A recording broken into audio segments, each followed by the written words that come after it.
inilah penyembahan umat-umat-Mu Tuhan. Sebentar kami mau duduk diam untuk kami mendengar firman-Mu. Biarlah Engkau berbicara lewat hamba-Mu yang ada di depan ini Tuhan. Terima kasih Tuhan. Urapi hamba-Mu dan berkati seluruh jemaat-Mu yang mendengarkan, menyimpannya dan melakukannya. Mereka akan berbahagia dan diberkati oleh Tuhan. Terima kasih Tuhan. Kami bersyukur dan kami akan sambut firman-Mu di dalam nama Tuhan Yesus Kristus. Haleluya. Amin. Kasih tos kanan kiri baru duduk saudara ya. Ya, Tuhan memberkati. Haleluya. Puji Tuhan.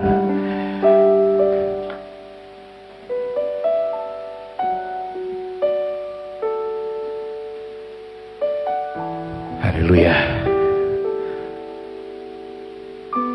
Hari ini adalah hari yang bersejarah Bapak Ibu, ya, karena semestinya pelantikan pengurus itu di bulan Juli di tahun 2021 pada waktu masih pandemi, maka diperpanjang dan sudah berakhir tanggal berapa kemarin, 3 minggu yang lalu berakhir.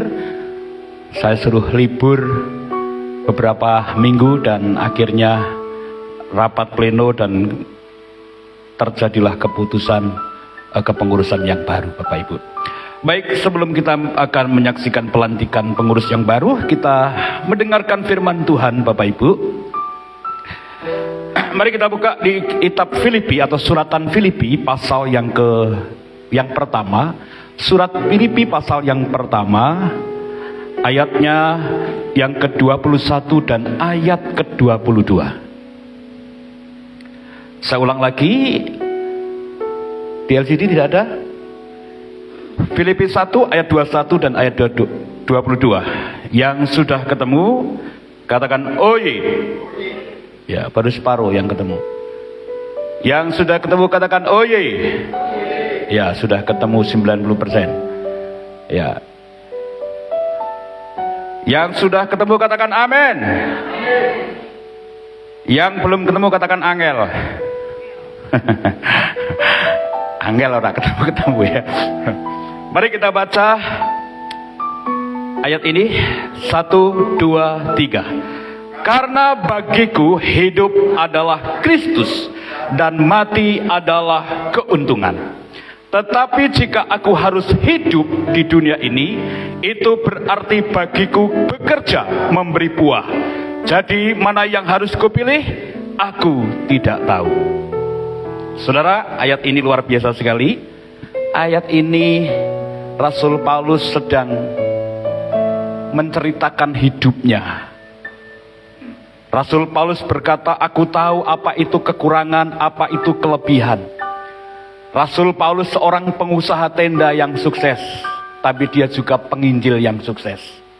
Rasul Paulus, dia adalah ahli Alkitab, tapi dia juga pernah mengalami di penjara dan menulis surat, salah satunya surat kepada jemaat di Filipi, saudara. Nah, saudara kasih Tuhan, dalam kitab Filipi juga banyak bicara tentang satu tujuan, dalam satu persekutuan. Dan hal ini Paulus sedang berkata bahwa karena bagiku hidup adalah Kristus dan mati adalah keuntungan. Paulus bisa memaknai bahwa hidup itu sangat berarti Bapak Ibu. Saya ulang lagi.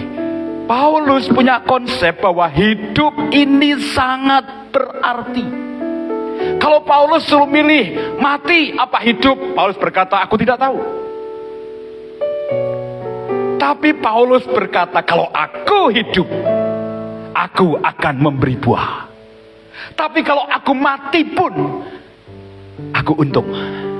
Karena matiku ada di dalam Kristus. Nah, konotasi ayat ini secara eksplisit, saudara, sedang menceritakan, sedang menggambarkan bahwa hidup ini adalah kesempatan.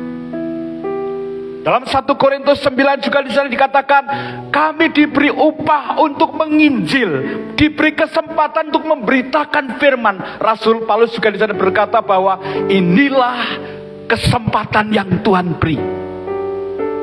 Baik, kalau tercipta lagu hidup ini adalah kesempatan, itu bukan karena terus direka-reka. Semua sudah ada tertulis bahwa hidup ini adalah kesempatan. Hidup ini harus berbuah. Hidup ini sangat berarti. Sebelum ajal menjemput kita, sebelum Tuhan memanggil kita ke tempat yang kekal, maka hidup ini, kata Rasul Paulus, harus bekerja dan memberi buah atau menghasilkan buah. Jadi Rasul Paulus kalau hidup dia bekerja keras. Rasul Paulus hidup dia menganggap sebuah kehidupan itu sangat berarti. Maka Paulus dalam hidupnya, walaupun dia seorang pengusaha, tapi dia menyisipkan waktunya untuk melayani Tuhan. Katakan melayani Tuhan. Melayani pekerjaan Tuhan. Dua hal ini kebanyakan jemaat anak Tuhan suka mendekotomikan. Seolah-olah melayani pekerjaan tidak penting, lebih penting melayani Tuhan. Digambarkan dalam kisah Marta dan Maria. Saya pernah jelaskan ya. Ternyata semuanya sama-sama apa saudara? Penting. Seperti mata uang. Melayani Tuhan dan melayani pekerjaan Tuhan seperti mata uang. Tidak bisa berjalan sendiri. Kalau cuman gambar manuk Garuda, lalu sampingnya polos, 1.000 duit 1.000 misalnya, dia tidak jadi duit 1.000 karena sampingnya tidak ada. Akan jadi duit 1.000 secara utuh kalau samping kanan kirinya itu ada gambarnya. Jadi Bapak Ibu, melayani itu, melayani pekerjaan Tuhan dan melayani Tuhan itu dua hal yang harus bersama-sama. Karena hidup bagiku adalah Kristus, mati adalah keuntungan.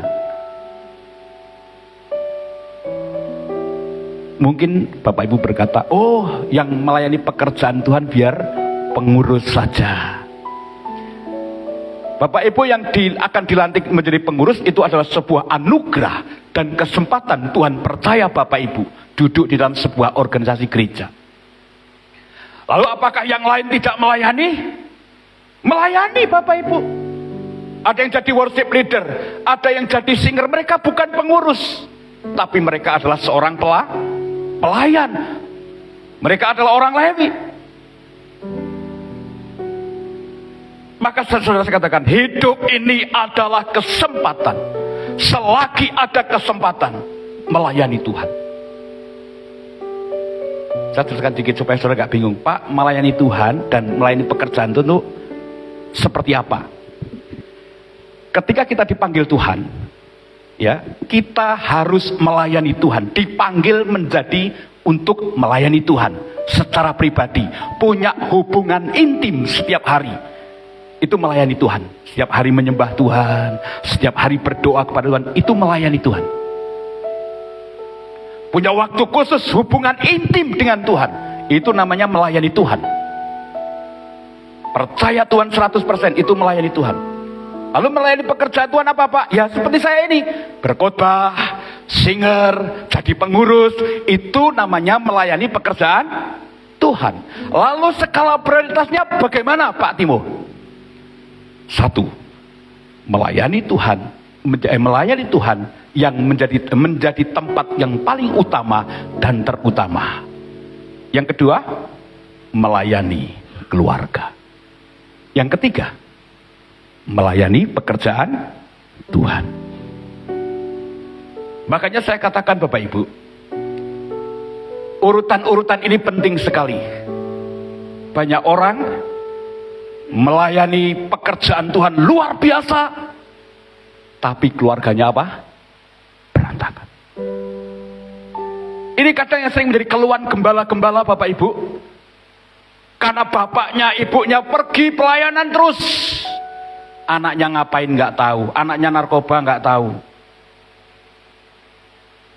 Makanya istri saya ini sering tidur malam, terus mantau anak lanang. Kamu tidur di mana? Kamu masih lembur apa? Kamu kuliah tidak? Dipantau. Karena beban berat menjadi seorang pelayan Tuhan, menjadi seorang hamba Tuhan. Harus balance. Kadang orang capek pelayanan tapi nggak punya hubungan yang intim dengan Tuhan. Tapi ada juga orang yang selalu berdoa, tapi nggak pernah melakukan apa-apa. Pelayanan nggak mau, apa-apa nggak mau. Itu namanya tidak menghasilkan apa, saudara? Buah, atau tidak memberi apa? Buah. Jadi Bapak Ibu, kesimpulannya, pelayanan itu adalah melayani Tuhan menjadi yang utama, tapi juga jangan lupa kita juga harus berbuah dalam sebuah pelayanan, yaitu melayani pekerjaan Tuhan. Tapi ketika kita melayani Tuhan dan pekerjaan Tuhan, juga jangan lupa ada keluarga yang harus diperhatikan. Saya sangat menghargai buat pengurus yang jujur, kami belum siap karena keluarga kami belum bisa jadi berkat. Karena memang melayani Tuhan, melayani pekerjaan Tuhan secara khusus, semestinya di atas rata-rata jemaat umum.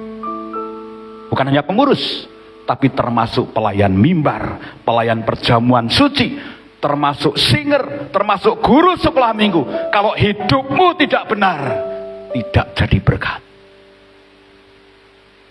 Nah Bapak Ibu, mari kita lihat.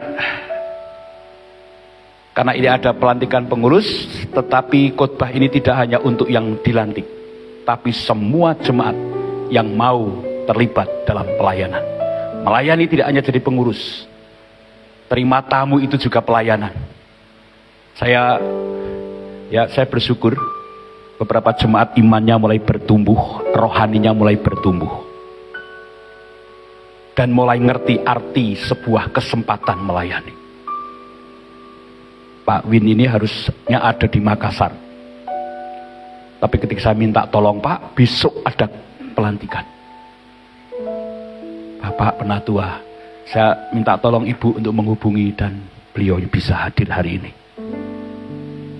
Saya semalam telepon Pak Samyono, Pak, tolong Pak, besok gantiin Ibu melayani perjamuan. Yang keluar dari mulut Pak Samyono langsung, siap. Yang biasanya ngalor ngidul sih, saudara, tapi langsung berkata siap. Itu artinya mulai bertumbuh. Selagi ada kesempatan, layani Tuhan dengan baik. Nanti kalau sudah setruk, saudara, mau apa? Saya ketika lihat Pak Kris di ICU, saya hanya bisa meneteskan air mata. Setiap disuruh ibadah, dia berkata sawahnya belum selesai,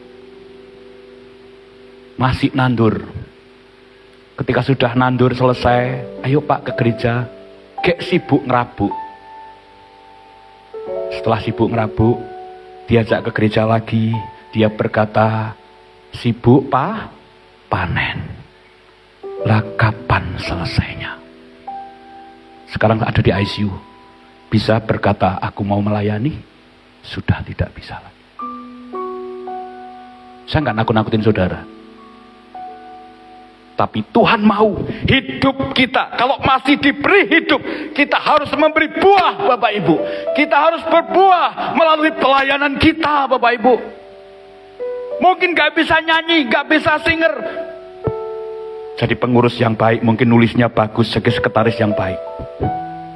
Gak bisa nyanyi, gak bisa WL, bisa LCD, layani melalui LCD. Selagi ada kesempatan melayani, om aku ra iso apa-apa.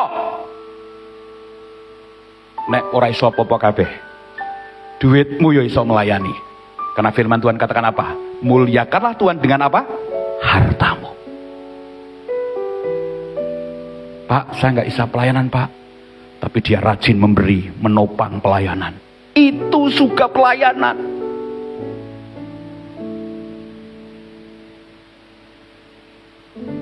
Saya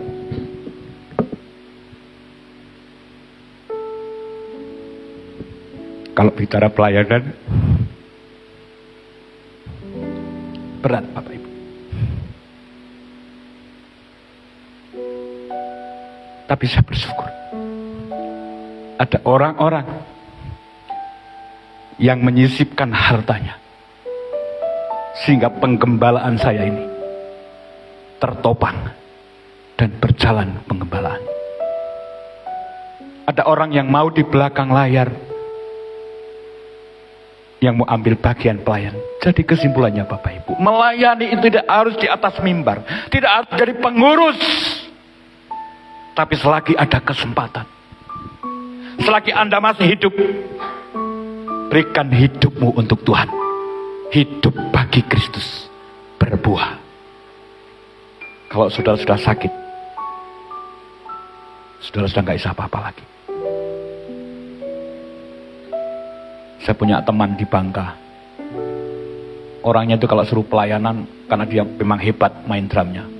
Sombong sekali saudara ya. Wah, nggak latihan aja bisa beres, nanti aku langsung. Melayani itu harus sungguh-sungguh Bapak Ibu. Nanti saya akan jelaskan. Naik motor, nabrak tiang listrik, tangannya brodol kabeh. Patah. Bisa main drum? Nggak bisa. Kalau sudah begitu, mau apa? Selagi ada kesempatan Bapak Ibu, melayani. Setiap saya mengkonseling orang-orang yang mau menikah, selalu ada tema, modul yang namanya tertanam dalam gereja lokal dan melayani. Betul nggak? Yang mau menikah dan sudah menikah, ya kan? Saya ajar itu. Karena hidup ini adalah Kristus. Tapi kalau mati pun kita untung, karena pasti masuk surga. Lah, lalu Bapak Ibu, mari kita lihat 1 Petrus 4 ayat 10. Saya harap Bapak Ibu yang akan dilantik menjadi pengurus yang baik. Ayat ini mengatakan begini ya, 1 Petrus 4 ayat 10. Layanilah seorang akan yang lain sesuai dengan karunia yang telah diperoleh tiap-tiap orang sebagai pengurus yang baik dari kasih karunia Allah. Jadi Bapak Ibu, ketika saudara diangkat, dilibatkan, dipercaya menjadi pengurus, saudara sedang diajar Tuhan untuk melayani satu dengan yang lain, menjadi pengurus gereja yang baik. Itu kata 1 Petrus. Mau jadi pengurus yang baik Bapak Ibu? Pengurus yang baik tidak mutungan ketika kerjaannya udah dikerjakan orang. Tapi justru kita harus berterima kasih karena sudah ditolong.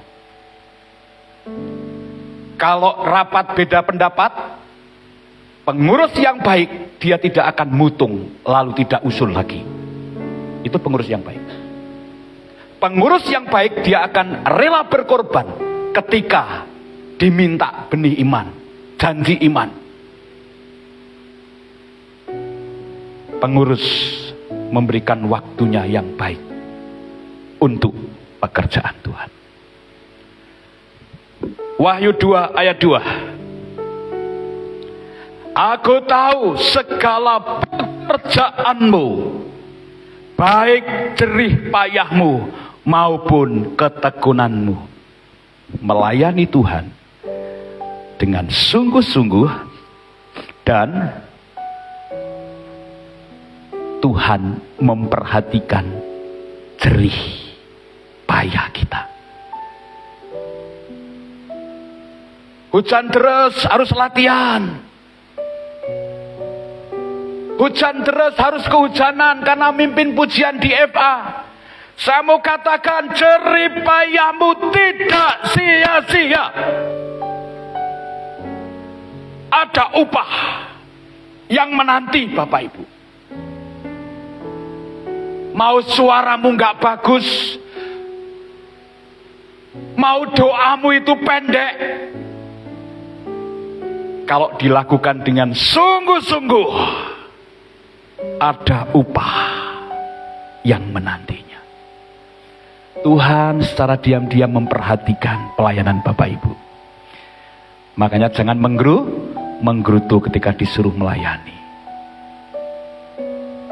Belajar dalam sebuah pelayanan, ketika ada persoalan jangan cari kambing hitamnya siapa yang salah, tapi cari solusinya.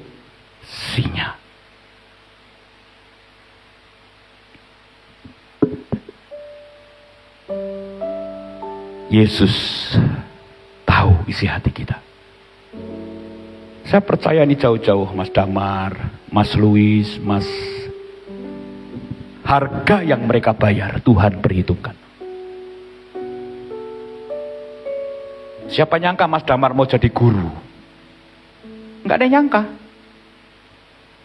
Karena dia bayar harga. Kudus Bundenarung, Purworejo Bundenarung. Amin, saudara. Mas Lopez. Saya tahu siapa Mas Lopez. Saya kenal sejak muda dulu sama dia. Dia nggak bisa bahasa Mandarin. Tapi dia dipercaya bosnya kemarin pergi ke Cina. 3 minggu dan nanti Oktober berangkat lagi. Dipercaya oleh atasan. Kenapa? Saya lihat dia itu Jumat datang, Rabu datang. Artinya orang yang sungguh-sungguh melayani. Tuhan tidak tinggal diam. Ada mahkota, ada upah yang Tuhan sediakan. Tapi jangan terus melayani karena cari upah. Tadi Bu Roma tanya, Pak, itu kok amplopnya banyak apa? Saya bilang itu nanti yang jadi pengurus tak isi 1 juta 1 juta. Wah, masa? Enggak, itu SK. Ya, bukan duit 1 juta. Jadi pengurus modalnya SK, bukan bayaran, tapi all out untuk Tuhan. Oleh sebab itu, baik yang menjadi singer, worship leader, semua terima tamu, kolektor, apapun, harus melayani dengan segenap hati, seolah-olah melakukannya seperti buat Tuhan. Ayat terakhir, Kolose 3 ayat 23 dan 24. Kolose 3, 23 dan 24 berkata begini, apapun juga yang kamu perbuat.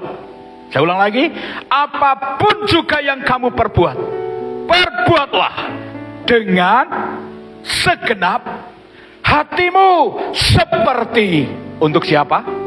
Untuk Tuhan dan bukan untuk manusia.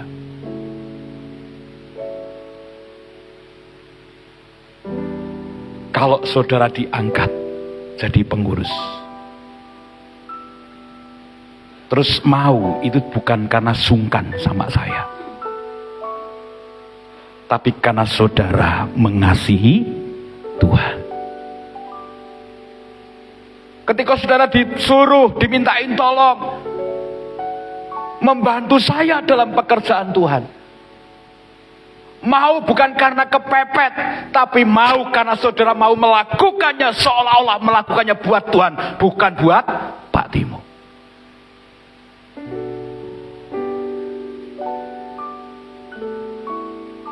Saya lihat anak-anak muda yang luar biasa.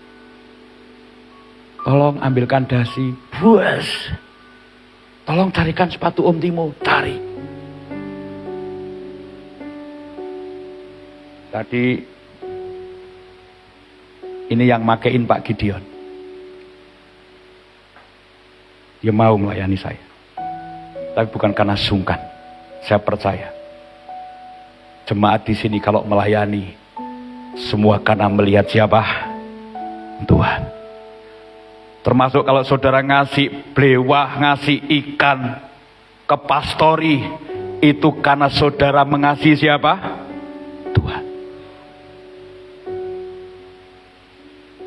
Tiba-tiba saudara diberkati, kirim berkat kepada saya, Pak, berkat untuk Pak Timo, untuk keluarga, untuk nopang pelayanan. Itu juga bukan karena kita punya, tetapi karena kita mengasihi Tuhan. Lakukan semua pekerjaanmu, pelayananmu, seolah-olah kamu melakukannya buat siapa? Tuhan.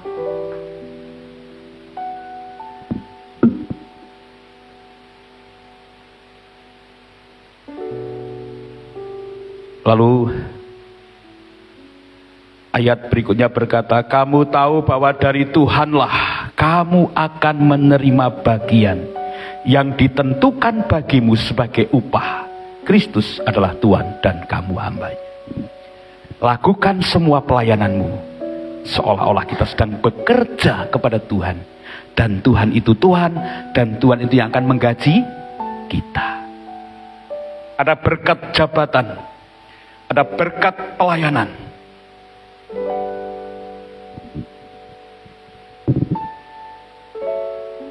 Ketika saya terima jabatan Wakil Ketua Penginjilan Jawa Tengah, berkat yang saya terima memang bukan uang. Ya, ada berkat uang buat bensin, tapi berkat yang luar biasa.